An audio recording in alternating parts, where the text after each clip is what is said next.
قرآن مجید کہتا ہے رمضان وہ مہینہ ہے جس میں ہم نے قرآن کو نازل کیا ہدی للناس وبینات من الہدی، یہ کتاب ایسی ہے جس میں لوگوں کے لیے گائیڈنس ہے۔ یہ جو گائیڈنس ہے نا، یہ بڑا امپورٹنٹ لفظ ہے انسان کی زندگی کے لیے۔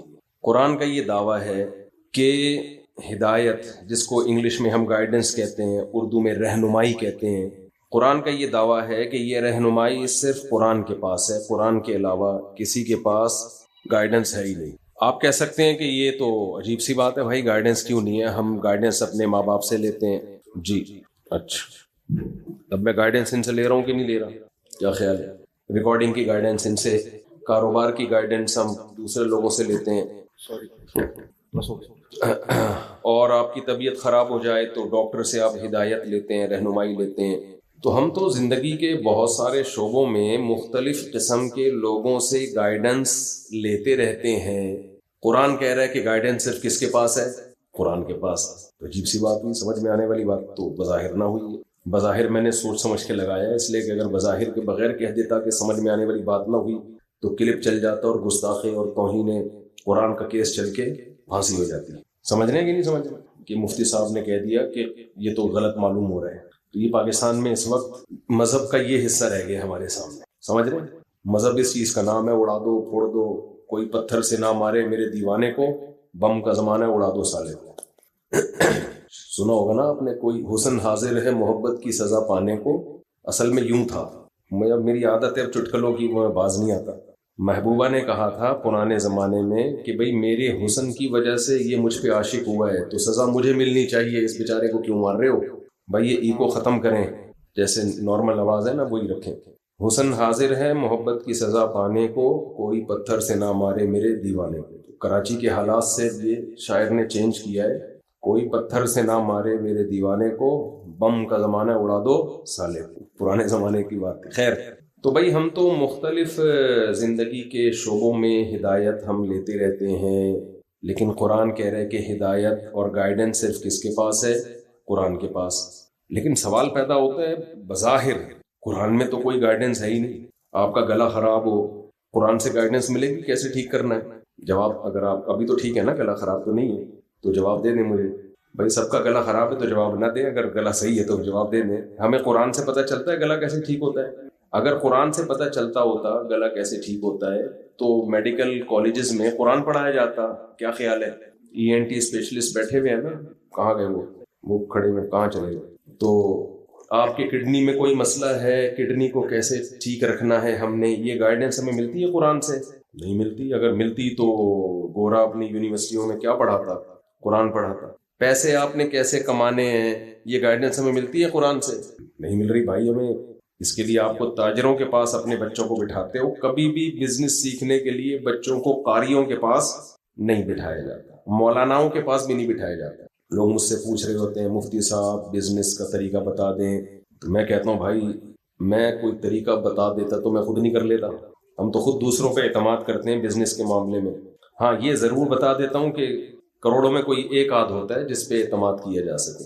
تو ہم تو دیکھتے ہیں کہ ہمیں قرآن سے نہیں پتہ چل رہا بھائی، پیٹ خراب ہو جائے تو یہ گائیڈنس ہمیں نہیں مل رہی، سر میں درد ہو تو یہ گائیڈنس ہمیں نہیں مل رہی، بائک چلانے کا طریقہ نہیں مل رہا، گاڑی خراب ہو جائے تو انجن ٹھیک کرنے۔ تو قرآن کہہ رہا ہے گائیڈنس کس کے پاس ہے؟ قرآن کے پاس ہے۔ عجیب سی بات لگ رہی ہے یہ۔ دیکھیں گائیڈنس دو طرح کی ہوتی ہے، ہدایت یا گائیڈنس جسے ہم کہتے ہیں، جو ہماری زندگی کے سب سے امپورٹنٹ سوالات ہیں نا، جو ہمیشہ سے انسان حل کرنے میں لگا ہوا ہے، اس سوال کا جواب قرآن کہتا ہے میرے سوا کسی کے پاس نہیں۔ میں سمجھا پا رہا ہوں اپنی بات؟ دیکھیں جب بھی ہم بلوغت کی دہلیز پہ قدم رکھتے ہیں، دماغ استعمال کرنا شروع کرتے ہیں، ایک سوال ہمیں بار بار کلک کرتا ہے لیکن ہم اس کو کچل دیتے ہیں، کہتے ہیں چھوڑو یار اس بحث میں نہیں پڑو۔ وہ سوال یہ کہ ہم کیوں ہیں، یہ سب کیوں سجایا گیا، یہ گلشن، یہ انسان کو کیوں بنایا گیا، یہ کائنات کو کیوں ڈیزائن کیا گیا، یہ کیوں زمین سورج کے گرد گھوم رہی ہے، پھر سورج کہیں اور زمین کو لے کے گھوم رہا ہے، پھر یہ درخت، یہ پودے، یہ تتلیاں، یہ شیر، یہ چیتے، یہ لومڑیاں، یہ ظلم، یہ عدل، یہ رحم، یہ سخت دلی، سب چیزیں دنیا میں مکس چل رہی ہیں کہ نہیں چل رہی ہیں؟ تو یہ سب ہے کیوں؟ اس کی ریزن کیا ہے؟ ہماری زندگی کا سب سے امپورٹنٹ سوال یہ ہے، جسے ہم سائڈ پہ رکھ کے اپنی زندگی گزارتے ہیں. سائڈ پہ رکھنا اس لیے ضروری ہے کہ لائف کو انجوائے پوری طریقے سے انسان جب ہی کر سکتا ہے جب اس سوال میں پڑھنے کی ٹینشن نہ لے. اگر آپ اس سوال کے جواب میں پڑھنے کی ٹینشن لیں گے تو بہت ساری پیچیدگیاں پھر زندگی میں کھڑی ہو جائیں گی کہ ہم کیوں ہیں. یہ سوال جو ہے نا، میں آسان سی مثال سے بات سمجھاتا ہوں. آپ کو کسی کمپنی نے پروجیکٹ دے کے امریکہ بھیجا بزنس کلاس میں. اس میں کچھ ڈاکٹرز بھی تھے، کچھ انجینئرز تھے. وہاں ایک بلڈنگ بنانی تھی. ڈاکٹروں کا کام یہ تھا کہ یہاں جو بیمار ہو جائیں گے تو وہ ٹھیک کرنا ہے آپ نے ان کو. جو سول انجینئر تھے میپ بنانا ہے. کچھ دوسرے انجینئر تھے انہوں نے یہ کرنا ہے وہ کرنا ہے. پورا پروجیکٹ دے کے پوری تیاری کر کے اور پیسے ویسے بھی آپ کی پینٹ میں ڈال دیے کہ وہاں کھاؤ پیو کوئی ٹینشن نہ ہو. کام آپ کا کیا ہوگا؟ یہ پروجیکٹ ہمیں 1 سال میں کمپلیٹ کر. اب آپ گئے امریکہ گئے تو ایک الگ دنیا نظر آئی. وہاں نائٹ کلب بھی، وہاں شراب. یہاں پھر بھی انسان چھپ چھپا کے جا رہا ہوتا ہے. میں افریقہ میں نے نائٹ کلب دیکھے تو میں نے کہا ان سے تو ہمارے چائے کے ہوٹل اچھے ہیں. غریب ملکوں میں بھی نائٹ کلب بنائے ہوئے ان لوگوں نے. ان غیر مسلموں میں تو نائٹ کلب لازمی ہے لیکن غریبوں والے نائٹ کلب ہیں. تو جہاں اسلام نہیں ہوگا تو نائٹ کلب زندگی کا حصہ، شراب کباب، کیونکہ پھر لائف کا مقصد انجوائمنٹ کے بغیر کچھ بچتا نہیں ہے. تو اب آپ وہاں گئے، آپ نے ایک عجیب دنیا دیکھی. یار یہ تو علی رنگینی ہے، یہاں تو شراب بھی ہے، زنا بھی ہے، عیاشی بھی ہے، کوئی ٹینشن نہیں ہے. جیسے بچے بگڑ جاتے ہیں نا باہر ملکوں میں، ابا پیسے دے کے بھیجتے ہیں یونیورسٹی میں پڑھ لینا، اپنے سیمسٹر کی فیس میں دے چکا ہوں. بچہ وہاں جا کے عیاشیوں، کئی بچے ہم نے دیکھے ہیں بگڑے ہیں وہاں جا کے. ابا نے پڑھائی کے لیے بھیجا، وہ پڑھائی کے علاوہ دوسرے کاموں میں لگ گئے. اب جب ان کو کوئی بار بار یاد دلائے گا کہ بیٹا تم یہاں آئے نہیں ہو، تمہیں یہاں بھیجا گیا ہے، کتنے پروٹوکول کے ساتھ بھیجا ہے، ورنہ پاکستان میں لوگ ترس رہے ہیں باہر بھاگنے کے لیے، تمہیں کمپنی نے بھیجا تو تم سوچتے نہیں ہو کہ تمہیں کیوں بھیجا گیا ہے. اب مجھے بات بتائیے، عیاشی کس میں، سوچنے میں ہے یا نہ سوچنے میں؟ نہ سوچنے میں مزے آ رہا ہے، چھوڑا یار دیکھیں گے دیکھا جائے گا. سوچنے میں تو ٹینشن ہے، کیوں بھیجا، مقصد کیا تھا، باؤنڈ ہو جاؤ گیا. انسان کی عادت یہ ہے کہ وہ خواہشات کو ہمیشہ ترجیح دیتا ہے. بہت کم لوگ ہوتے ہیں جو عقل کو سامنے رکھ کے زندگی گزارتے ہیں. ہم جب سے بالغ ہوتے ہیں نا، ہماری عقل اور دل کی خواہشات، ان کا ہمیشہ جھگڑا اور پھڈا ہی رہتا ہے. عقل کیا کہتی ہے، سگریٹ پیو کہ نہیں پیو؟ نہ پیو. لیکن دنیا میں کروڑوں لوگ ہیں جو سگریٹ پیتے ہیں. عقل کا کیا کہتی ہے، شراب ہونی چاہیے سوسائٹی میں کہ نہیں ہونی چاہیے؟ نہیں. باہر ملکوں میں آپ دیکھیں وہاں جو ایکسیڈنٹ ہوتے ہیں وہ اکثر شراب پی کے ہی ہوتے ہیں. لیکن دل کیا کہتا ہے، بھائی یہ سب چیزیں لیگل ہونی چاہیے. بہت ساری مثالیں ہیں. عقل کیا کہتی ہے، جس ماں باپ اور ماں نے تمہیں پالا تو بڑھاپے میں ان کو پالو یا اولڈ ہاؤس میں جمع کرا دو. جواب دینا، پالو نا. لیکن دل کیا کہتا ہے، گوروں کا دل. ہم تو کلچر کے میں باؤنڈ ہوئے ہیں نا تھوڑے سے اب، ورنہ یہاں بھی دل یہی لوگوں کا کر رہا ہوتا ہے کہ ابا اولڈ ہاؤس میں ہی رہیں تو زیادہ اچھا. ان کا تو کلچر نہیں ہے تو وہ فوراً کہاں لے جاتے ہیں اس کو، ابا اماں کو اولڈ ہاؤس میں. تو پوری زندگی ہماری عقل اور دل کے جھگڑوں میں گزرتی ہے.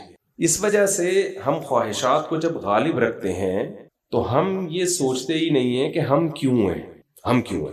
قرآن کا یہ دعویٰ ہے کہ انسان کیوں ہے، اس سوال کا جواب صرف کس کے پاس ہے؟ قرآن کے پاس. اور اللہ کہتا ہے یہ میرے علاوہ کسی کے پاس جواب ہو بھی نہیں سکتا، کیونکہ بھیجا میں نے. کمپنی جس نے آپ کو بھیجا ہو کسی پروجیکٹ کو دے کر، وہ کمپنی یاد دلائے گی کہ تو پیڑے کھا رہا ہے وہاں بیٹھ کے. بزنس کلاس میں ہم نے تمہیں بھیجا، وہاں تمہیں پروجیکٹ دے کے بھیجا، تم عیاشیوں میں لگ گئے. تو یہ بار بار یہ ٹینشن کس کو ہوگی؟ کمپنی کو ہوگی، آپ کو تھوڑی ہوگی. جس نے بھیجا ہے یہ ٹینشن اس کی ہے، وہ یاد دلائے گی کمپنی. آپ کے ابا نے آپ کو پڑھائی کے لیے بھیجا، آپ کا ٹکٹ کروایا، آپ کو بھاری بھرکم فیسیں بھری اور مستقبل کی امید پہ بیٹھ گئے کہ میرا بچہ پڑھ کر آئے گا تو یہ کرے گا وہ کرے گا. تو وہاں دوست آپ کو یاد دلائیں نہ دلائیں، ابا فون کر کر کے یاد دلائے گا. تو جو بھیجتا ہے نا، یہ اس کے ذمہ ہوتا ہے کہ وہ بتائے کہ میں نے کیوں بھیجا. تبھی ماضی میں وہ نعرہ لگا تھا نا، مجھے کیوں نکالا. تو میں جواب میں کہتا بھائی جس نے نکالا ہے اس سے پوچھو. ہم نے نکالا ہوگا تو ہم کہیں گے نا. جو کام کرتا ہے تو کام کرنے والے سے پوچھا جاتا ہے کہ آپ نے یہ کام کیوں کیا. جس نے کیا ہی نہ ہو. اکثر میں ایک چٹکلا سناتا ہوں. ایک بہت موٹے تازے آدمی کا انتقال ہو گیا، تو اب جنازے کو کندھا دینا بڑا مشکل تھا نا، بھاری تھا. تو اب اس کے بچے بول رہے ہیں بھائی کندھا دو، تو وہ کہہ رہے ہیں ہم نے تھوڑی مارا ہے ہم کیوں کندھا دیں. تو جس نے کام کیا ہوتا ہے کام کی ریزن اس سے پوچھی جاتی ہے. آپ نے بچوں کو لڑائی کرتے ہوئے دیکھا ہوگا, گھر میں کوئی چیز ٹوٹ جاتی ہے, ماں باپ ایک بچے کو بلاتے ہیں, بیٹا تم نے کیوں توڑا؟ وہ فوراً دوسرے پہ ڈالے گا, میں نے نہیں توڑا, اس نے توڑا ہے. وجہ کیا ہے؟ کیوں کا جواب وہ کنورٹ کر دیتا ہے کہ پہلے یہ ثابت ہو جائے نا کہ میں نے نہیں توڑا, تو پھر مجھ سے یہ سوال بنے گا ہی نہیں کہ کیوں توڑا. تبھی وہ دوسرے پہ ڈال رہے ہوتے ہیں اس نے توڑا ہے, تاکہ یہ سوال کہ کیوں توڑا یہ مجھ سے نہ پوچھا جائے, یہ کس سے پوچھا جائے؟ اس سے پوچھا جائے. تو جو کام کرتا ہے اس سے پوچھا جاتا ہے آپ نے یہ کام کیوں کیا. ہمارے ساتھ ایک مسئلہ یہ ہے, گلشن اقبال میں آپ لوگ رہتے ہیں, پڑھا لکھا علاقہ ہے, ایک اچھے لیول کے لوگ سوسائٹی کے لوگ رہتے ہیں یہاں پہ. تو آپ لوگ کے ساتھ ایک بہت بڑا, سوری مجھے کہنا پڑ رہا ہے, ایک بہت بڑا مسئلہ پڑھے لکھے لوگوں کے ساتھ یہ ہے کہ جو ان پڑھ ہوتے ہیں نا وہ تو کسی سوال کا جواب کسی سے پوچھتے ہی نہیں. پڑھے لکھے لوگ چونکہ انہوں نے کچھ دنیا پڑھی بھی ہوتی ہے تو وہ سمجھتے ہیں کہ جو ہم نے پڑھا ہے نا انہی کتابوں میں ہمیں ہر سوال کا جواب ملے گا. یہ بہت بڑی مسٹیک ہوتی ہے. آج کل یونیورسٹیوں میں لوگ سائنس سے بہت متاثر ہیں, گورے اسکالرز ہیں, ان کو پڑھتے رہتے ہیں, تو وہ سمجھتے ہیں ہر سوال کا جواب ہمیں یہاں سے ملے گا. یہ بات ہی غلط ہے بھائی. آپ کو بہت سارے سوال کا جواب یونیورسٹیوں سے ملے گا. آپ کو فزکس میں یہ جواب مل جائے گا کہ آپ کتنے کلومیٹر فی گھنٹہ کی اسپیڈ سے بھاگیں گے تو کتنے دیر کے بعد آپ کہاں ہوں گے, یہ اس سوال کا جواب آپ کو ملے. کون سے کیمیکل کو کون سے کیمیکل سے ملائیں گے تو کیا بنے گا, اس کا جواب آپ کو سائنسدان دیں گے, کیمسٹری کے جو سائنٹسٹ ہیں وہ آپ کو دیں گے. آپ کے پیٹ میں درد ہو تو کس قسم کا درد ہو تو کون سی دوا کھانے سے آپ کا وہ درد ٹھیک ہوگا, اس سوال کا جواب آپ کو سائنٹسٹ دیں گے, جو میڈیکل سائنس سے متعلق ہیں وہ جواب دیں گے. لیکن میرے بھائی ہم کیوں ہیں, یہ کائنات کیوں بنی ہے, تو یہ سائنسدانوں نے بنائی نہیں ہے, نہ ہمیں سائنسدانوں نے بنایا ہے, نہ اس کائنات کو سائنسدانوں نے بنایا ہے. سائنسدان یہ بتا سکتے ہیں کہ کیسے بنی ہوئی. دھماکہ ہوا تھا اور ڈھن ڈھن کر کے یوں ہو گیا تھا, بن گئی تھی. کس نے دھماکہ کیا, اس کے پیش نظر اس خوبصورت ترین دھماکے سے مقصد کیا تھا اس کا. خربوں سال بغیر دھماکے کے بھی تو گزر ہی گئے تھے نا. کیا خیال ہے؟ سائنسدان بتاتے ہیں نا اتنے خرب سال ہماری کائنات پرانی ہے, تو کائنات کی جو اسٹارٹنگ ہے وہ اتنے خرب سال پہلے ہے, اس سے پہلے بھی تو کچھ ہوگا نا. اس کا تو ہمیں نہیں پتا وہ خرب ہے عرب ہے کیا ہے, وہ اس کا تو کوئی بتا ہی نہیں سکتا. تو اتنے عرصے تک تو کچھ بھی نہیں تھا. تو یہ کیوں ہوا دھماکہ, اور اتنا خوبصورت دھماکہ ہوا, اور ایسا خاندانی دھماکہ. کراچی میں جو دھماکے ہوتے ہیں اس سے تو تباہی بربادی ہو جاتی ہے. آپ دیکھ لیں جتنے بھی دنیا میں دھماکے ہوئے ہیں آج تک کوئی خوبصورت نظام اس دھماکے سے وجود میں آیا؟ اللہ نہ کرے, ڈر کے بھاگ نہیں جائیے گا, اللہ نہ کرے یہاں دھماکہ ہو جائے, مثال دے رہا ہوں. تو آپ کا کیا خیال ہے, اس بوتل کا ڈھکن اگر نیچے ہوگا تو اس دھماکے کے نتیجے میں یہ ہو سکتا ہے کہ دھڑام سے بوتل پہ آ کے ہو جائے, یہ تو ہو سکتا ہے کہ ڈھکن اڑ کے دور گرے اور بوتل کا پانی باہر ہو جائے اور سب دائیں بائیں ہو جائے, سارا سیٹ اپ تباہ و برباد ہو جائے. ایسا نہیں ہو سکتا کہ ہم بوتلیں ادھر پڑی ہوئی ہوں, ڈھکن ادھر ادھر گرے ہوئے ہوں اور دھماکہ ہو اور یہ خوبصورت محفل جم جائے. تو ایسا دھماکہ نہیں. اور جو ماہرین ہیں وہ کہتے ہیں وہ جو بگ بینگ تھیوری ہے, یہ دھماکہ سیکنڈ کے کروڑواں حصے میں بھی اگر تھوڑا سا فرق ہو جاتا ہے نا, معمولی سا, تو یہ اتنا خوبصورت نظام وجود میں نہیں آتا. اور یہ جو کہتے ہیں جو زمین وجود میں آئی, پھر زمین میں پانی, پھر پانی سے پھر زمین کا 23 ڈگری جھک جانا, یہ سب ایسی خوبصورت کیلکولیشن ہے کہ ان میں سے اگر کچھ بھی کوئی بھی چیز نہ ہوتی تو یہ سب کچھ نہ ہوتا. مثال کے طور پر زمین سورج سے تھوڑا اور دور ہو جاتی تو ٹیمپریچر اتنا ڈاؤن ہو جاتا کہ زندگی نہ ہوتی. تھوڑا سا قریب ہو جاتی تو ہم سب تکے کباب بنے ہوئے ہوتے. کیا خیال ہے؟ اگر پیدا ہوتے, اول تو ہوتے ہی نہیں پیدا, کباب بنے ہوئے ہوتے ہم سب. یعنی ایک ایک چیز انسانی حیات کے لیے سوٹیبل ہے, پرفیکٹ بالکل. پانی بھی, آکسیجن بھی, ٹیمپریچر بھی, پھر گریوٹی بھی, پھر چاند بھی. اگر چاند نہ ہوتا تو بھی بہت زمین آڑی ترچھی ہو جاتی ہے ہماری. 2 چاند ہوتے تو وہ زیادہ مسئلہ ہو زمین کو, جیسے کسی کی جڑواں بچے ہو جائیں نا, بچے سنبھالنے کا تجربہ نہ ہو اور جڑواں ہو جائے. تو اتنی بہترین کیلکولیشن, اتنی بہترین کیلکولیشن جو زندگی کے لیے ضروری تھی. اچھا, میں نے ایک دفعہ اس پہ بیان کیا کہ بھائی دیکھو یہ کچھ نہ ہوتا تو زندگی نہ ہوتی. تو ایک ایتھیسٹ نے اس پہ اعتراض کیا, بھائی ہم نہیں ہوتے کوئی اور مخلوق ہوتی, ہم نہیں ہوتے تو ایسی مخلوق ہوتی جو کچھ اور ہوتی. بھائی تو پھر ہے کیوں نہیں, کسی اور سیارے پہ ایسی کوئی مخلوق ہے کیوں نہیں. یعنی ان کا مقصد یہ تھا کہ یہ انسان کے لحاظ سے یہ سب انوائرمنٹ نہیں بنی ہے, انوائرمنٹ کی وجہ سے انسان بنا ہے. یعنی یہ والی انوائرمنٹ نہ ہوتی تو کوئی اور مخلوق بن جاتی. ایسا نہیں ہے, وَجَعَلْنَا مِنَ الْمَاءِ كُلَّ شَيْءٍ حَيٍّ، قرآن کہتے ہیں ہم نے ہر جاندار چیز کو کس سے بنایا؟ پانی سے. تو پانی سے ہر جاندار چیز کو ہم نے بنایا ہے. تو یہ انوائرمنٹ حیات کے لیے ضروری نہیں، انتہائی ضروری تھی. یہ کیلکولیشن آٹومیٹیکلی کسی حادثے کا نتیجہ بولیں نہیں ہو سکتا. پھر کتنی چیزوں کو آپ حسن اتفاق سے مانو گے؟ ہم کہتے ہیں بھائی حسن اتفاق ہے، کیسا ہو گیا؟ یوں ایک سیل بنا، پھر یہ ہوا، پھر یہ ہوا، پھر یہ ہوا، وغیرہ وغیرہ. وہ تو پورا لمبا چوڑا سیٹ اپ ہے ان کے پاس. یہ بار بار نہ ہلیں جلیں نہیں، پھر بہت ڈسٹربنس ہو رہی ہے. ہاں جی. تو یہ کہتے ہیں نا حسن اتفاق سے یہ سب کچھ ہو گیا. میں اکثر اس کی ایک مثال دیتا ہوں.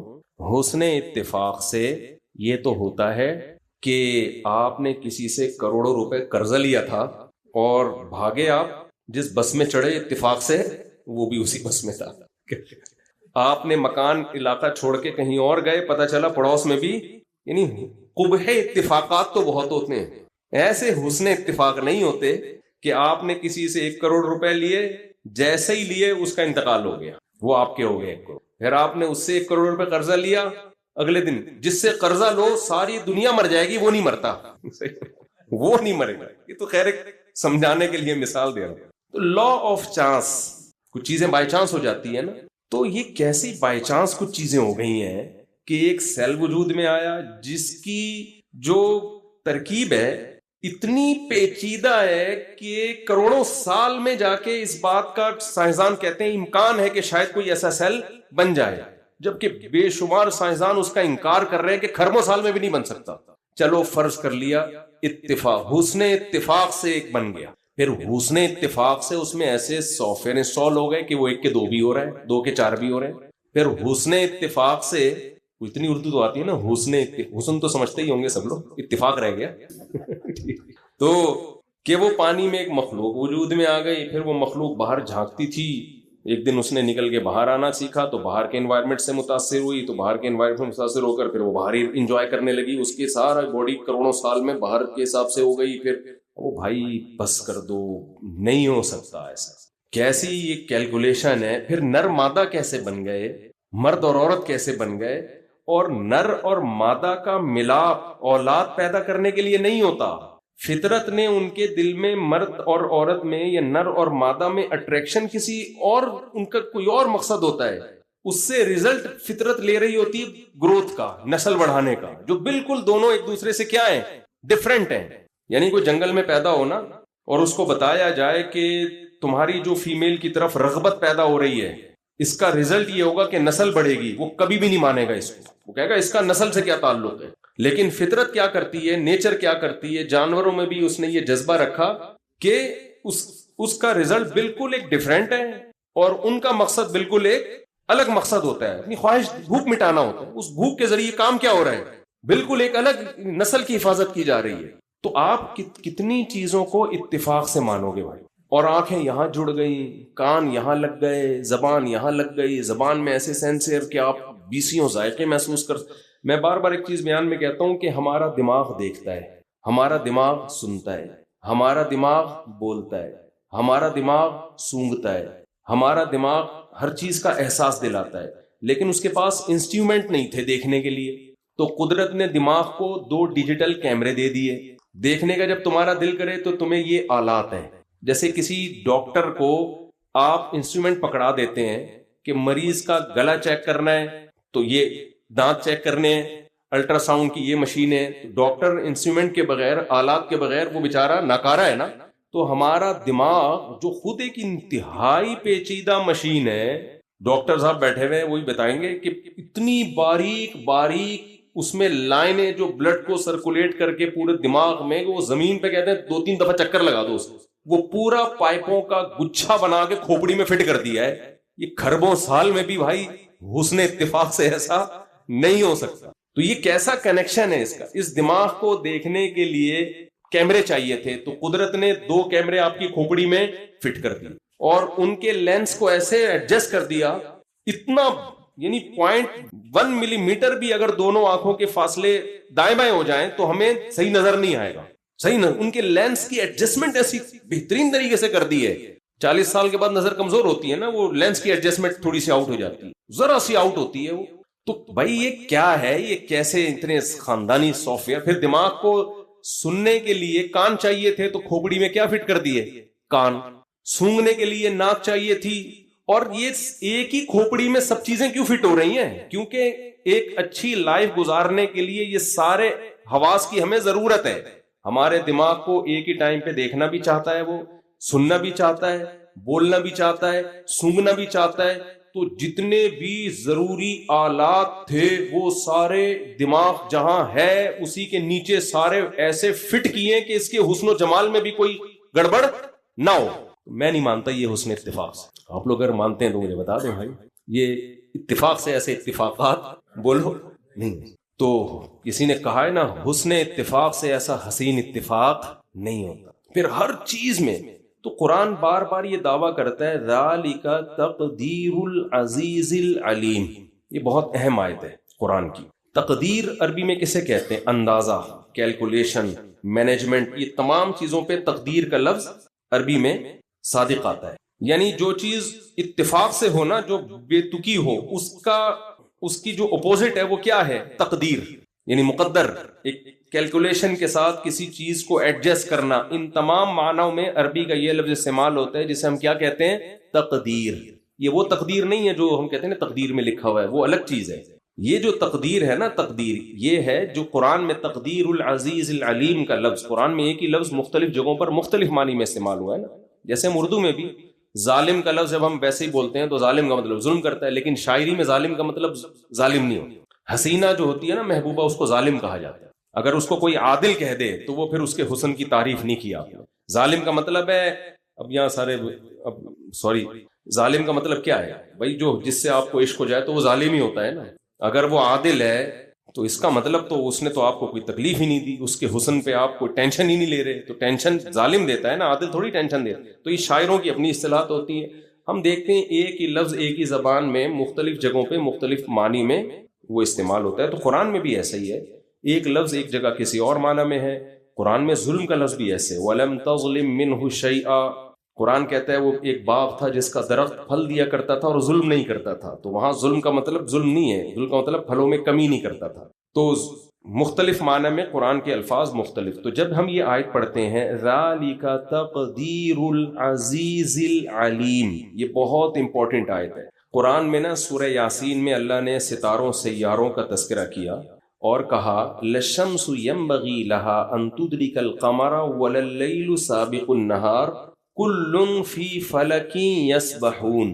یہ جتنے ستارے سیارے ہیں آسمان میں ایک مخصوص دائرے میں یسحبون تیرتے چلے جا رہے ہیں. میں سمجھا پا رہا ہوں اپنی بات؟ یہ جو نظام ہے نا پورا، یہ تیر رہے ہیں. حالانکہ پانی تھوڑی ہے جو تیر رہے ہوں گے. تیرنے کا لفظ اسموتھلی بالکل، یعنی ایسا نہیں ہے کوئی اسپیڈ بریکر آ رہا ہو یا کوئی تھوڑا سا یوں ہل گئے ہوں، آگے ہوائیں تیز آئی ہوں تو یوں ہو گئے ہوں. بالکل جیسے کوئی سوئمر بہترین تیرتا ہوا جا رہا ہوتا ہے، بالکل ایسے ہی یہ سب کے سب ایک مخصوص دائرے میں تیر رہے ہیں.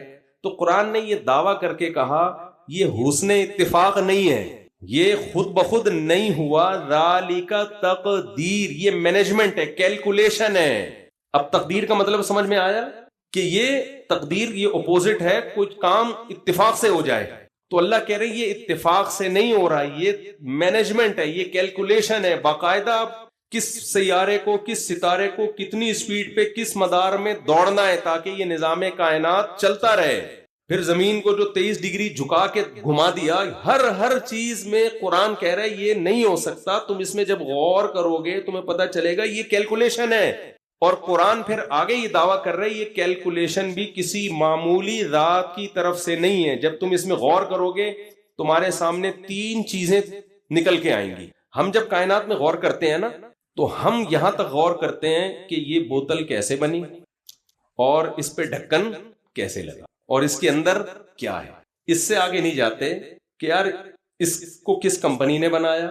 دنیا میں تو ہم چلے جاتے ہیں اس کو کس کمپنی نے بنایا اور کیوں بنایا وغیرہ وغیرہ.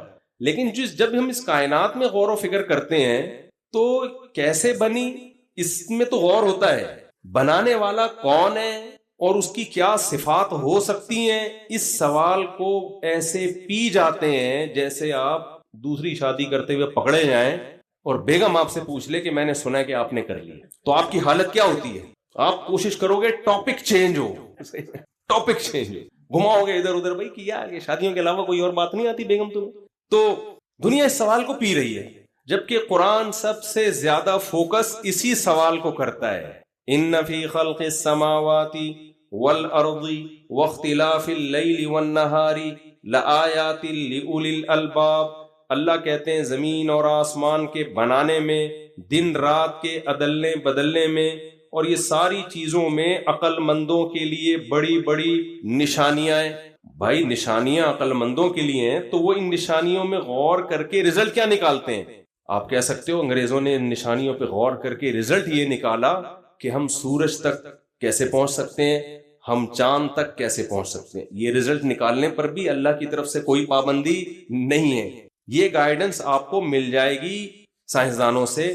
قرآن کسی اور گائیڈنس کی بات کر رہا ہے، قرآن کہہ رہا ہے جب جو اس کائنات میں غور کرتے ہیں تو وہ اس نتیجے تک پہنچتے ہیں، ربنا ما خلقت ھذا باطلا، اے اللہ تو نے یہ سب بیکار پیدا نہیں کیا، ایویں ہی نہیں پیدا کر لیا ہے، ایویں یا تو نے ایک دھماکے سے سب کچھ توڑ تاڑ کے برابر، ویسے ہی یہ نہیں ہو سکتا۔ انسانی فطرت اس بات کو کبھی قبول نہیں کر سکتی کہ بنانے والے نے ویسے ہی بنا دیا اور اس کے پیچھے کوئی مقصد تھا ہی نہیں، بس ویسے ہی، یہ نہیں ہو سکتا۔ تو میں وہ پہلے ذالک تقدیر العزیز العلیم کو ذرا تھوڑا سا اس کو ایکسپلین کروں تو قرآن جب بھی اس کائنات میں غور و فکر کرنے کا حکم دیتا ہے تو قرآن کہتا ہے یہ خود بخود نہیں ہے۔ ایک اور آیت ہے نا، ام خلقوا من غیر شیء ام هم الخالقون، قرآن کہتا ہے کیا تم خود سے بن گئے ہو یا تم نے خود اپنے آپ کو بنا لیا ہے؟ بھائی جواب نہیں دیا اس سوال کا۔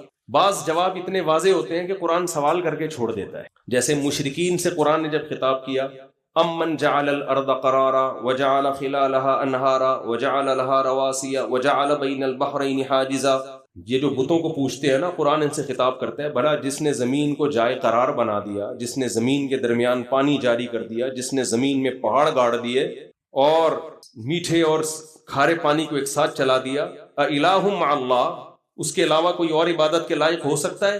آگے جواب نہیں دیا، اس لیے کہ یہ تو 2 اور 2 4 کی طرح بات ہے کہ نہیں ہو سکتا۔ بھائی یہ پتھروں کے بنے ہوئے بتوں کے سامنے کیا جھکتے ہو، ان کا کیا تک بنتا ہے کہ گائے کی عبادت کر رہے ہو یا سورج کی عبادت کر رہے ہو، یہ کیا کر رہے ہو؟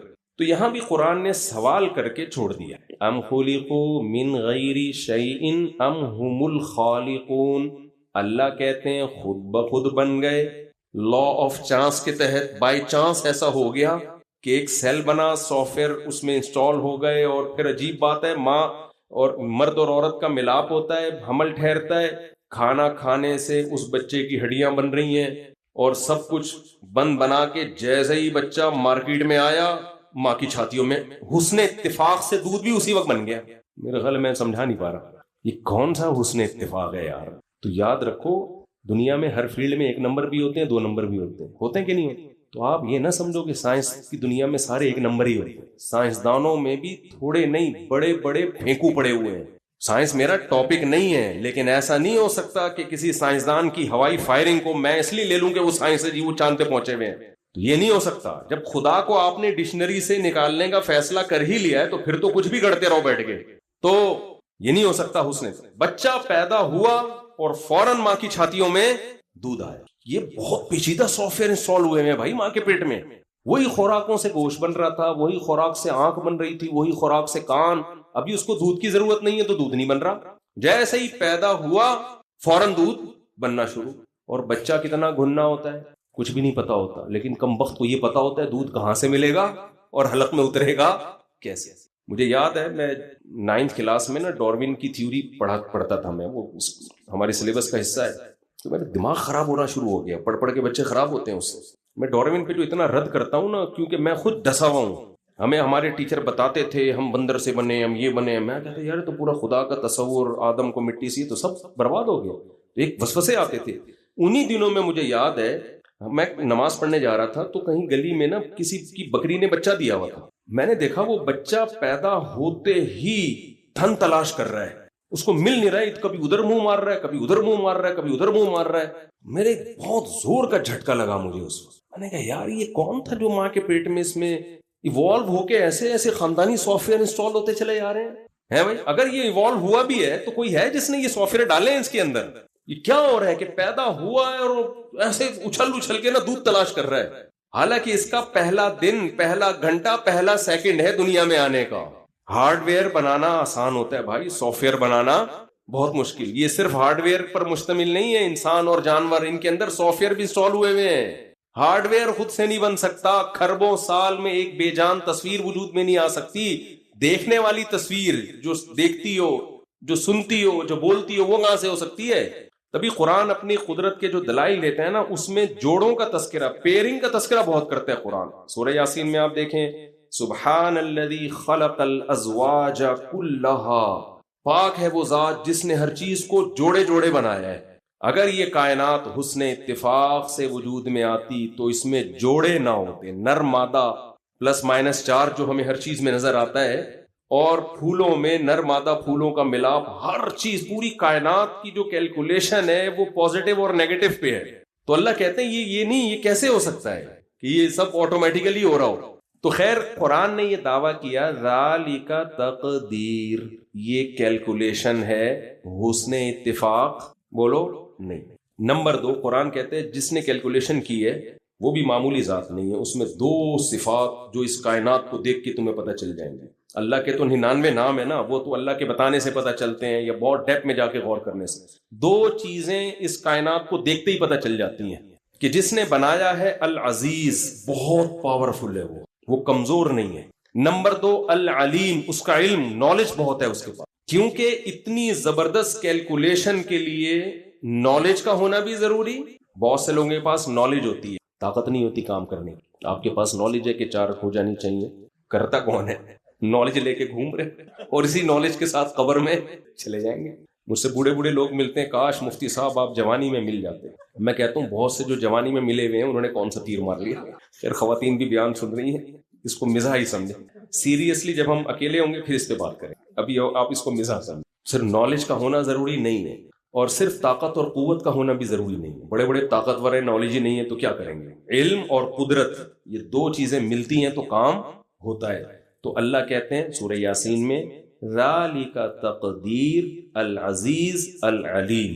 اور ایک اور جگہ قرآن نے اس مضمون کو بیان کیا، اللہ الذی خلق 7 سماوات ومن الارض مثلہن، زمین اور آسمان جو اللہ نے بنائے، لتعلموا، تاکہ تمہیں پتہ چل جائے، ان اللہ علی کل شیء قدیر، وہ ہر چیز پر قدرت رکھتا ہے، وان اللہ قد احاط بکل شیء علما، اس کا علم بھی کامل ہے۔ کمزور علم اور کمزور طاقت کے ساتھ یہ کام ہو نہیں سکتا۔ میں سمجھا پا رہا ہوں اپنی بات؟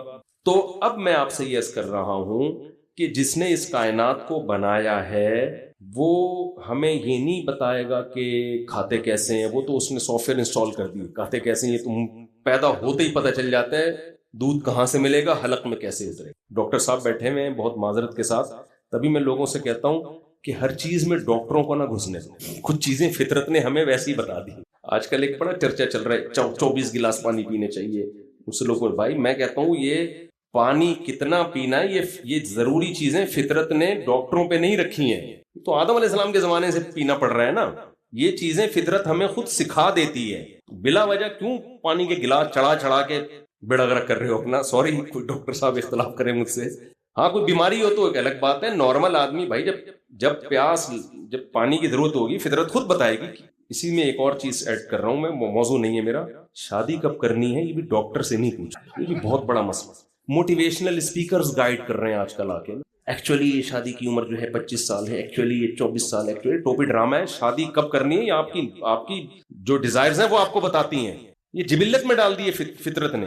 جس عمر میں جانوروں کی شادی ہوتی ہے نا اسی میں انسانوں کی بھی شادی ہونی چاہیے، جانور بالغ ہوتے ہی اس کی شادی ہو جاتی ہے، تو یہ بھی انسان کے لیے بھی یہی ہے۔ یہ بیکار باتیں اتنے سال میں اور اتنے سال میں، اور یہ ہم چونکہ انگریزوں کو فالو کرتے ہیں، ان کے پاس گائیڈنس نہیں ہے تو وہ فطرت سے ہٹ گئے، تو ہم ان کو دیکھ کے ہم بھی نیچر سے بغاوت کر رہے ہیں، اور ہم سمجھ رہے ہیں وہ فطرت سے بغاوت کر کے چاند پہ پہنچے ہیں۔ او بھائی وہ چاند پہ سائنسی تحقیق کر کے پہنچے ہیں، اس کا ان کی جلدی شادی یا دیر سے شادی سے کوئی تعلق نہیں ہے۔ مثال کے طور پر تو چرس بھی پیتے ہیں، برازیل میں تو آپ کو پتا ہے چرس لیگل ہے، بہت سے ملکوں میں چرس لیگل ہے، ہیروئن تو کرنی مجھے پتا، بہت سارے نشے لیگل ہیں اور وہ ترقی یافتہ بھی ہیں۔ تو اب ہم یہ کہیں کہ چونکہ وہ لیگل ہے ان کے ہاں تو اس لیے ہم بھی یہ پیئیں گے تو ہم چاند پہ پہنچیں گے، اس کا نتیجہ نکلے گا کہ ہم جہاں پہنچ رہے ہیں وہاں بھی نہیں پہنچ پائیں گے. تو ان کی جو ترقی ہے وہ جو پڑھائی لکھائی انہوں نے کی ہے وہ آپ کرو گے تو آپ بھی وہاں پہنچ جاؤ گے. یہ اخلاقی برائیاں سوسائٹی میں آنے سے تھوڑی ترقی ہوگی. اس کی ایک مثال ایسے ہے, آپ نے ٹرین کو ہاتھ رکھا وہ چل پڑی. بعض دفعہ ایسے ہوتا ہے ٹرین کھڑی ہوئی آپ نے ہاتھ رکھا چل پڑی, دوبارہ ہاتھ رکھا رک گئی. آپ کہہ رہے ہو یار یہ ہاتھ میں اتنی طاقت ہے کہ یوں رکھوں گا تو چلے گی, یوں رکھوں گا تو رکے گی. نہیں بھائی, وہ حسن اتفاق ہے کہ چلنا تھا اس نے, آپ کا اتفاق سے ہاتھ بھی آپ کے اسی وقت آ گیا. وہ ٹرین چلانے کے لیے یہ نہیں ہوگا کہ یوں رکھا تو چل گئی, یوں رکھا تو رک گئی. اس کے لیے وہاں انجن کو سنبھالنا پڑے گا. تو اتفاق کی بات ہے کہ ان قوموں نے ترقی کر لی جن میں زنا ہے, ماں باپ کو اولڈ ہاؤس میں جمع کرانا ہے, باپ سوسائٹی سے شارٹ ہوتے جا رہے ہیں, فیملی سسٹم تباہ ہو گیا, شراب زنا سب کچھ لیگل ہو گیا وہاں پہ. تو اب ہم نے کہا کہ چونکہ یہ سب چیزیں وہاں لیگل ہیں اس لیے انہوں نے ترقی کی ہے. ترقی ان چیزوں سے اس کا کوئی تعلق نہیں. یہ چیزیں نہ ہوتی تو اس سے زیادہ ترقی کر لیتے. اور ہمارے ہاں اگر یہ چیزیں آ گئیں تو تھوڑی سی ترقی ہے وہ اس سے بھی ہاتھ دھونے پڑیں گے ہمیں, بیڑا ہی غرق ہو جائے گا. میں ایک مثال دے کے پھر ٹاپک کی طرف آتا ہوں. لوگ کہتے ہیں وہاں معذوروں کو کیسے لوگ, وہاں کی گورنمنٹ کیسے کیئر کرتی ہے معذوروں کی, ہماری گورنمنٹ تو نہیں کرتی. ہماری گورنمنٹ نہیں کرتی, یہ بات درست ہے بالکل, اور ان کی گورنمنٹ کرتی ہے, لیکن ان کی گورنمنٹ کرنا چھوڑ دینا تو معذور لوگ وہاں روڈوں پہ ترستے پھریں گے, کیونکہ وہ لوگ اپنے بھائی بہنوں کی کیئر نہیں کرتے. تو گورنمنٹ کی جو خوبی ہے وہ آپ ان قوم میں کیوں ڈال رہے ہو؟ ہماری اتنی کرپٹ گورنمنٹ ہو کے بھی معذوروں کا اتنا برا حشر نہیں ہوتا. لوگ زکوٰۃ سے, صدقات و خیرات سے, جنت کی امید میں, لالچ میں معذور بچوں کو بھی پالتے ہیں, معذور بہن بھائیوں, بیوہ عورتوں کا, اپنی بیوہ بہنوں کا ساری زندگی گھر چلا رہے ہوتے ہیں. گورے میں تھوڑی اتنا ظرف ہے وہ کسی کا گھر چلائے. وہ جو اپنی بیوی کو چائے کی پیالی نہیں پلا سکتا وہ بیوہ بہن کو سنبھالے گا. آج مجھے کسی نے بتایا خواتین بائکیاں چلا رہی ہیں نا, کتنی ماڈرن ہو گئی ہیں خواتین, بائکیاں چلا رہی ہیں, سواریاں لے کے جا رہی ہیں. تو ان خواتین کے خلاف بات کریں آپ. میں نے کہا میں ان خواتین کے خلاف اس لیے بات نہیں کروں گا کہ جس عورت کو عزت کے ساتھ گھر میں مرد روزی روٹی دینے کے لیے تیار نہ ہو تو وہ کیا چلائے گی؟ بائکیاں چلائے گی. تو یہ پڑھے لکھے لوگوں میں ایسا ہو رہا ہے کہ انڈیویجول لائف ہر آدمی کی کوئی ذمہ داری کی اٹھانی نہیں ہے. میرا انگریز کا یہی ویژن ہے, میری دولت میں. تو وہاں بھی خواتین بائکیاں بھی چلاتی ہیں, وہاں بھی خواتین جو سارے کام مرد کر رہے ہیں ان کو کرنے پڑتے ہیں. اسلام نے اس کا آلٹرنیٹ دیا, بھائی عورت کو عزت کے ساتھ کون کھلائے گا؟ گھر میں شوہر کھلائے گا. شوہر نہیں کھلا رہا, اس کا بھائی کھلائے گا, اس کا باپ کھلائے گا. تو خیر کہاں سے کام چلے گئے. تو میں یہ عرض کر رہا تھا بھائی جس نے بنایا ہے وہ پرپز بتائے گا نا کیوں بنایا. تو یہ والی گائیڈنس جو بڑی خاندانی قسم کی گائیڈنس ہے, جو ہماری لائف کے لیے سب سے زیادہ بولو ضروری ہے. یہ قرآن کہتے ہیں میرے سوا کسی کے پاس نہیں. اور ظاہر ہے قرآن اگر اللہ کا کلام ہے تو اللہ کے سوا کوئی یہ بتا بھی نہیں سکتا. تو اس گائیڈنس میں ہمیں 2-3 چیزوں کی ضرورت ہے. نمبر 1, ہم کیوں بنے ہیں, کوئی بنانے والا ہے یا نہیں ہے. اور نمبر 3, جس مقصد کے لیے بنے ہیں اس مقصد پہ ہم آئیں گے کیسے. موٹیویشن بھی چاہیے نا انسان کو. یہ ساری گائیڈنس ہمیں کہاں سے ملتی ہے؟ قرآن سے. خوب اچھی طرح سمجھ لیں, سائنس قرآن کا ٹاپک نہیں ہے اور اس میں کوئی ہمیں شرمندگی کی بات نہیں ہے. یہ ٹاپک نہیں ہے قرآن کا نا.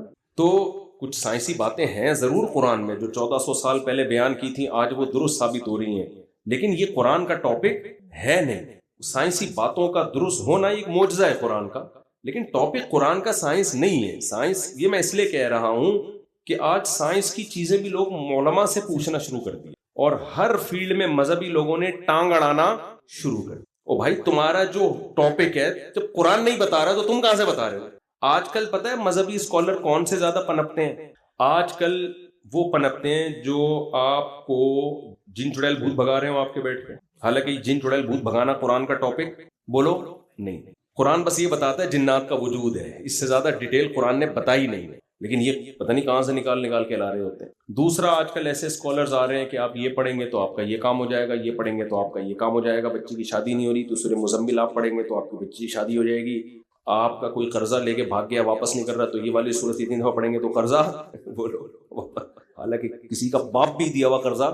ہمارے حضرت مفتی رشید احمد صاحب رحمہ اللہ تعالی فرماتے تھے اس زمانے میں کوئی کسی کو قرضہ دے تو بے وقوف, اور جو دے کے لے کے واپس دے دے وہ اس سے بڑا بے وقوف.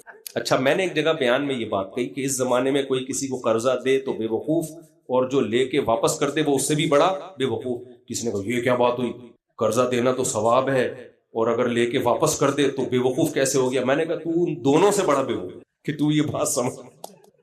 میں نے کہا تو جو ہے نا، میں نے کہا یہ تیسری قسم کا بیوقوف میرے سامنے نہیں تھا، اب ایک اور آ گیا، اس بات کا مطلب نہیں سمجھ رہا، وہ ان دونوں سے بڑا بیوقوف۔ تو خیر، تو یہ جو ہمیں گائیڈنس ملتی ہے نا، گائیڈنس یہ صرف قرآن کے پاس ہے، تورات کے پاس بھی ہے، انجیل کے، لیکن وہ تحریف شدہ کتابیں ہیں۔ اللہ نے اس دنیا کو کبھی بھی ہدایت کے بغیر رکھا نہیں ہے، تبھی قرآن کہتا ہے پہلا انسان ہی پیغمبر تھے تاکہ انسان پر حجت تمام ہو، کوئی یہ نہ کہہ سکے مجھے ہدایت نہیں ملی ہے۔ تو اللہ نے پہلا انسان ہی، اگر پہلا انسان پیغمبر نہ ہوتا تو وہ کہتا ہے میں کہاں سے ہدایت لیتا؟ تو پہلا انسان ہی اللہ نے کس کو بنایا؟ پیغمبر کو، اور پھر ان کی نسلوں میں پیغمبر در پیغمبر، اللہ کہتے ہیں بے شمار، اور صرف اللہ ہی نہیں کہتے، تو ہسٹری بھی کہتی ہے۔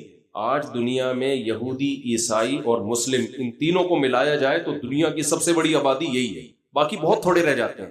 تو آپ کا کیا خیال ہے، یہ تینوں اتنی بڑی آبادی کے لوگ، ان سب کا ایمان ہے کہ آدم علیہ السلام بھی آئے، نوح علیہ السلام بھی آئے، ابراہیم علیہ السلام بھی آئے، یعقوب علیہ السلام بھی آئے، اسماعیل علیہ السلام بھی آئے، ادریس علیہ السلام بھی آئے، ہود علیہ السلام بھی آئے، اور صالح علیہ السلام بھی آئے، شعیب علیہ السلام، یہ سارے اتنے لوگ، جبکہ ان کی آپس میں دشمنیاں بھی ہیں، یہ ایک دوسرے کو مانتے بھی نہیں ہیں، پھر بھی یہ سب مانتے ہیں۔ پھر یہودی یہ بھی مانتے ہیں عیسیٰ علیہ السلام آئے، اگرچہ ان کو نبی نہیں مانتے، لیکن یہ مانتے ہیں کہ عیسیٰ ابن مریم آئے۔ پھر یہ بھی مانتے ہیں محمد صلی اللہ علیہ وسلم آئے، اگرچہ ان کو نبی نہیں مانتے، لیکن یہ مانتے ہیں کہ آئے۔ تو میرا خیال ہے کسی چیز کو ثابت کرنے کے لیے نا اس سے زیادہ ثبوت کی ضرورت نہیں ہوتی۔ ایک ایتھیس نے کہا کہ عیسیٰ ابن مریم نام کا تو کوئی شخص گزرا ہی نہیں ہے، یہ تو یہودی، عیسائی اور مسلمانوں نے مل کے شخصیت کو فرض کر لیا۔ میں نے ان سے بولا، میں نے کہا یہ کون سا سن چل رہا ہے؟ 2025۔ میں نے کہا بھائی صاحب اتنی مشہور شخصیتیں تھیں یہ کہ ان کے دنیا سے جانے کے بعد لوگوں نے تاریخوں کو متعین کیا ہے۔ دنیا میں بہت بڑا واقعہ ہوتا ہے تو ہسٹری کو اس واقعے سے جوڑا جاتا ہے نا۔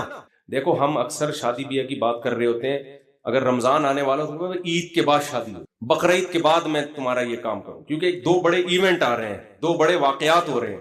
تو انسان جب کسی کو ہسٹری سے جوڑتا ہے نا تو کوئی جو بڑا ایونٹ ہوتا ہے اس سے اس کا لنک جوڑ دیتا ہے۔ 9/11 ایک دنیا میں ایک واقعہ بن، یار یہ واقعہ 9/11 سے پہلے کا ہے یا 9/11 کے بعد کا ہے؟ یہ کووڈ سے پہلے کا ہے یا کووڈ کے بعد کا؟ تو یہ اس کی علامت ہوتی ہے، یہ ایک ایسا واقعہ ہے جس کو سب مانتے ہیں۔ تو ہم کہتے ہیں 2025، کیا مطلب؟ پوری دنیا میں عیسائی دنیا بہت بڑی دنیا ہے، تو اس دن سے وہ الگ بات ہے اس کی کیلکولیشن میں کوئی اونچ نیچ ہو گئی ہو، 2024 ہو 25 نہ ہو یا 26 ہو 25، لیکن یہ کہ ایک ایسی شخصیت کے وجود ہی کا انکار کر دینا۔ میں کہہ رہا ہوں یہ واقعہ 9/11 سے پہلے کا، آپ نے کہا 9/11 کچھ بھی نہیں بنایا ہوا ہے، تو ایسا نہیں ہو سکتا کہ اتنے مشہور واقعات سے کچھ چیز کو فرضی طور پہ جوڑا نہیں جا سکتا۔ خیر، تو اتنے سارے پیغمبر دنیا میں آئے اور سب کا دعویٰ ایک تھا کہ انسان کو یہ بتایا جائے کہ تمہیں پیدا کیوں کیا گیا ہے۔ آپ کہہ سکتے ہو مفتی صاحب رمضان پہ ہم آپ کا بیان سننے کے لیے آئے تھے، آپ یہ کیا لے کے بیٹھ گئے؟ کہنے والے تھے نا، تو یہ رمضان ہی پہ بیان ہو، یہ میرا بیان کس پہ ہو رہا ہے؟ رمضان پہ۔ تو اس کے بغیر رمضان سمجھ میں آئے گا نہیں، ہمارا اپنا اسٹائل ہے بھائی بات کرنے کا۔ خیر، ایک حکیم صاحب جب بھی علاج کرتے تھے نا، ہر ایک کو جلاب آور دوا دیتے تھے، وہ ان کا اپنا حکیموں کا ہوتا ہے نا۔ تو وہ ہمارے حضرت مفتی رشید صاحب بیمار ہوئے، ڈاکٹر ان کا گلا بند ہو گیا تھا، علاج سے فائدہ نہیں ہو رہا تھا، تو حکیم جس کو آتے جس کو کہتے پہلے میرا طریقہ یہ ہے کہ میں پہلے پیٹ صاف کروں۔ تو حضرت ویسے ہی دبلے پتلے سے تھے، حضرت نے کہا مجھے نہیں چاہیے بھائی تیری دوا۔ تو وہ پھر ایک لطیفہ سناتے تھے کہ حکیم صاحب ہر ایک کو کہتے تھے کہ بھائی جو بھی بیمار آتا کہتے ہیں پہلے اس کا مادہ فاسدہ نکلنا چاہیے، موشن کی دوا دی جائے اس کو، تاکہ مادہ جو فاسد مادے جمع ہو گئے پہلے وہ نکلیں گے، پھر صحیح مادے جائیں گے اندر۔ تو ایک بہت باریک سا بندہ آیا تو حکیم صاحب نے اس کو بھی وہ جمال گوٹا ٹائپ کی چیز دے دی۔ اس نے کہا حکیم صاحب یہ بیچارہ کہ مادہ ہی نہیں ہے اس میں، فاسد کہاں سے آ گیا؟ حکیم صاحب نے کہا نہیں، مادہ فاسدہ کا نکلنا بہت ضروری ہے، ہر ایک کا اپنا اسٹائل ہوتا ہے علاج۔ تو میں بھی نا پہلے آپ کے دماغ میں جو فاسد مادے گھسے ہوئے ہیں نا، سوری کہ ہم انگریز کو اپنا باپ بنا بیٹھے ہیں، ہم ویسٹرن کلچر کو ان قوموں کو کامیاب سمجھ بیٹھے ہیں، اس مادہ فاسدہ کا دماغ سے نکلنا بہت ضروری ہے۔ پھر بھائی رمضان بھی سمجھ میں آئے گا، شوال بھی سمجھ میں آئے گا۔ ایک صاحب حج کرنے گئے، وہ ایتھیس سے مسلمان ہوئے تھے، وہ حج کے دوران ایمان بڑھنے کے بجائے گھٹنا شروع ہو گیا۔ کہنا یار یہ کیا ہے، یوں کنکریاں مار رہے ہو، یہ یوں گھوم رہے ہو، کیا ہے اس کی کیا لاجک نہیں ہے کوئی؟ تو وہ کہہ رہے ہیں یار میرا تو ایمان بڑھنے کے بجائے کیا ہو گیا ہے؟ تو میں نے کہا آپ کا مادہ فاسدہ نکالنا پہلے ضروری ہے۔ پھر میں ان کو حج کا فلسفہ سمجھایا تو وہ اللہ کا شکر ہے اچھا ان کو ڈرا اتنا دیا تھا وہاں مولانا لوگوں نے، بعض مولانا نے، کہ وہ مدینے کے آداب بتائے نا کہ مدینے میں ادب یہ ہے کہ اس کو یوں نہیں، یہاں کسی چیز پہ اعتراض نہیں کرنا، دہی کو یہ نہیں کہنا کھٹا دہی ہے. وہ اتنا ڈرا دیا ان کو. اب ان کو روٹی پسند نہیں آ رہی تو روٹی کو یہ نہیں کہہ سکتے کہ یہ کچی ہے. نمک تیز ہو گیا تو یہ نہیں کہہ سکتے بھائی مدینہ کے کباب ہیں وہ، آپ کیسے کہہ سکتے ہو کہ نمک کم ہے. مدینہ کے پراٹھے کو یہ کہہ دیا کہ کچے پراٹھے ہیں. وہ مولانا صاحب جو انہوں نے اتنا ڈرا دیا نا ان کو، وہ بیچارہ ویسے ہی ایتھیس سے اسلام کی طرف آیا تھا، ایتھیزم سے. اب وہ یہ اتنے آداب سن کے بہت ڈر گیا. اچھا میں دیکھ رہا تھا، میں نے کہا اس کی بیچارے کی نا کچھ آداب میں یہ ہم سے وہ ادب نہیں ہو پا رہا، کیونکہ جو کھانا کھلا رہے ہو بھائی ایک دفعہ غلط کھلا دیا، دوسری دفعہ غلط کھا دیا، غصہ نہیں آئے گا؟ تم پیسے تم نے لیے ہیں اتنے تو کھانا تو صحیح کھلاؤ. اچھا جب اتنا آداب اتنے سکھا دیے نا کہ وہ ایک خاتون وہ لڑ پڑے. کہیں روٹی سعودیوں کی روٹی الگ ٹائپ کی ہوتی ہے نا، ہم الگ ٹائپ کی روٹی کے آتی ہیں، تو وہ خاتون نے ہنگامہ کر دیا، بولا ہم سے تم لوگوں نے اتنے پیسے لیے ہیں، روٹی تو کم صحیح کھلاؤ نا. وہ سارے آداب اس نے سائڈ پر، اس کے بعد سے ہمیں روٹی صحیح ملنا شروع ہو گئی. تو وہ بیچارہ بجائے ایمان بڑھنے کے اس کے اور نیچے آ چکا تھا. تو پھر اس نے کہا یہ کیا ہو رہا ہے، کنکریاں مار رہے ہیں، یہ کیا شیطان ہے یہاں پہ؟ میں نے کہا شیطان میطان نہیں ہے بھائی، یہاں نشانی ہے شیطان کی. تو مادہ فاسدہ کا نکلنا کیا ہے بہت ضروری ہے. اس لیے وہ حکیم صاحب کا لطیفہ میں مکمل کر لوں نا. تو وہ بندے کو جلاب لگ گئے، لوگوں نے آ کے کہا حکیم صاحب اس کو تو موشن بندی نہیں ہو رہے. حکیم صاحب نے کہا مادہ فاسد نکل رہا ہے نا، کوئی اچھی چیز تو نہیں نکل رہی نا، گندا مادہ نکل رہا ہے، جتنا نکلے اتنا اچھا. بھائی روک لے اس کو، کہہ رہے نہیں جتنا نکلے اتنا اچھا. اصل میں حکیم سے روکا نہیں جا رہا تھا. اب وہ کیا کر، بالآخر وہ مر گیا. لوگوں نے آ کے بتایا حکیم صاحب اس کا تو انتقال ہو گیا. حکیم صاحب نے کہا شکر کرو مادہ فاسدہ نکال کے گیا ہے. قبر میں لے جاتا گندی ہو جاتی، صاف ستھرا ہوتی. یہ تو خیر ایک لطیفہ ہے، لیکن میں آج کل اسی کو فوکس کرتا ہوں کہ پہلے جو ہمارے دماغوں میں فاسد مادے گھسے ہوئے ہیں نا وہ کیا ہو جائیں، وہ صاف، تو پھر سب کچھ سمجھ میں آئے گا. اگر میں آپ سے کہوں رمضان کے روزے رکھو تو آپ بولو گے مفتی صاحب آپ ہمارے کیا لگتے ہو یار. میں آپ سے بولوں رمضان میں یہ کرو وہ کرو، آپ کیا کرو گے؟ میں آپ کو ڈراؤں جہنم کی وہی نہیں سناؤ کہ بھئی یہ کرنے سے یہ آگ میں جاؤ گے، یہ کرنے سے جنت. شیطان آپ کے دل میں وسوسے ڈالے گا. یار یہ تو ہر قوم میں موٹیویشن کے طریقے ہوتے ہیں، ہر مذہب میں. پنڈت لوگ بھی جب اپنے لوگوں کو بتاتے ہیں بتوں کے سامنے جھکو تو وہ بھی تو کچھ ڈراتے تو ہوں گے نا کہ بھگوان کی عبادت نہیں کرو گے تو یہ ہو جائے گا، کرو گے تو یہ ہو جائے گا. مولوی صاحب بھی جب کسی کو نماز کے لیے بلاتے، وہ بھینس والا قصہ ہے نا، ایک مولوی صاحب دیہاتی سے کہتے تھے نماز نہیں پڑھتے تم، اس نے کہا پڑھوں گا بھینسوں کا نقصان ہوگا. مولوی صاحب نے کہا بھئی آ کے پڑھا کرو، بھینسیں دودھ زیادہ دیں گی. کسی بھی عمل پہ لانے کے لیے کوئی نہ کوئی ترغیب دی جاتی ہے. تو سیاسی ترغیبیں ہوتی ہیں تو لوگ سمجھتے ہیں کہ یار یہ اسلام نے بھی کچھ ایسی ترغیبیں لگا دی ہیں ساتھ میں تاکہ لوگ اسلام پہ عمل کریں، تو ہر مذہب میں ہوتی ہیں. تو وہ بھینسوں کا میں بہت دفعہ قصہ سنا چکا ہوں، جلدی کر دیتا ہوں. وہ تو وہ دیہاتی فجر پڑھنے آیا تو دیکھا دودھ زیادہ ہونے کی وجہ ایک بھینس مر گئی. ظہر پڑھنے آیا تو دوسری بھینس مر گئی. تو اس نے امام صاحب سے کہا، امام صاحب نے کہا قدرت تمہارا امتحان لے رہی ہے کہ تمہارا ایمان کتنا مضبوط ہے، پابندی سے پڑھو. اثر پڑی ایک اور بھینس مر گئی نا، بیچارہ پریشان. پھر امام صاحب کے پاس آیا، امام صاحب نے کہا اصل میں تمہارا قدرت امتحان لے رہی ہے، ابھی امتحان شروع ہوا ہے. مغرب پڑھنے آیا، ایک اور بھینس مر گئی. تو ایک کٹا چیخ رہا تھا، اس سے کہا چپ ہو جا، تو خالی 2 نفل کی مار ہے. کہہ رہا ہوئے زیادہ شور نہ مچا، تو خالی 2 نفل کی مار ہے. تو اس کا یہ ایمان بن گیا تھا کہ بھائی نماز پڑھنے سے بھینس مرتی ہے. تو جب بھی مولانا لوگ کہتے ہیں جنت میں حوریں ہوں گی، یہ شہد کی نہریں ہوں گی، دودھ کی نہریں ہوں گی، حسین باغات ہوں گے، تو ہمارا لبرل سیکولر طبقہ کہتا ہے بھائی یہ تو منجن ہے جو مولویوں نے بیچے ہوئے ہیں. تاکہ مجھے یاد ایک دفعہ پنجاب میں ہم تھے روزوں میں نا، ایک بڑے لبرل صاحب تھے، روزے تو سبھی رکھ رہے ہوتے ہیں. تو 15 روزے کے بعد وہ ہنسنے لگے افطاری میں، کہتے ہیں یار یہ مولویوں نے کس چکر میں لگا دی ہم لوگوں کو، یہ مولویوں نے ہمیں کس چکر میں لگا دیا. تو خیر، تو اس لیے یہ مادہ فاسدہ کا نکلنا جو ہے نا مرنے سے پہلے بہت ضروری. اس لیے میں اتنی ڈیٹیل میں جا رہا ہوں، بس بات کو میں سمیٹتا ہوں. تو بھائی جس نے ہمیں بنایا ہے وہ ہمیں بتاتا ہے کہ میں نے تمہیں کہ وہ ہمیں بتاتا ہے کہ میں نے کیوں بنایا اور میں تم سے کیا چاہتا ہوں. تو اللہ نے قرآن میں کئی جگہ اس بات کو ایکسپلین کیا ہے مختلف الفاظوں کے ساتھ اس لیے کہ تاکہ ایک بات کی کوئی دوسرا غلط تشریح نہ کر لے. اس لیے ایک جگہ کسی اور الفاظ، ایک جگہ کسی اور الفاظ، ایک جگہ کسی اور الفاظ. مثال کے طور پر قرآن نے کہا وَمَا خَلَقْتُ الْجِنَّ وَالْإِنسَ إِلَّا لِيَعْبُدُونَ، میں نے انسان اور جنات کو اپنی عبادت کے لیے بنایا. اب اس کی غلط تشریح بھی ہو سکتی تھی، عبادت کا مطلب بس صبح شام نماز روزے میں رہو. جیسے پنڈت لوگ دیکھے ہیں نا آپ نے، وہ کہتے ہیں بھائی بالکل ہم